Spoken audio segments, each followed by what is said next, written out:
വായിക്കാൻ പോകുന്ന പുസ്തകത്തിൻ്റെ പേരാണ് ശിഹാശിക്ഷിക്.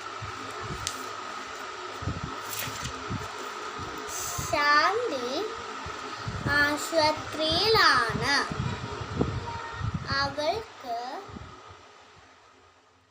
പറഞ്ഞു, രാജു അവൾക്കൊരു സമ്മാനവുമായി വരുന്നുണ്ട്. ഇതൊരു ഛത്രമാണോ? രാജു ആളൊരു മിടുക്കനാണ്. ഒരു സ്റ്റെതസ്കോപ്പും. ശാന്തി അത് കുലുക്കി. ശിഹാശിക്ഷിക് സ്റ്റെതസ്കോപ്പിനുള്ളിൽ അവളെ തന്നെ സങ്കല്പിച്ചു. ഒരു ചൂടുവായും നിറച്ച് ഒരു ബലൂണിൽ ശാന്തി പറന്നുയർന്നു.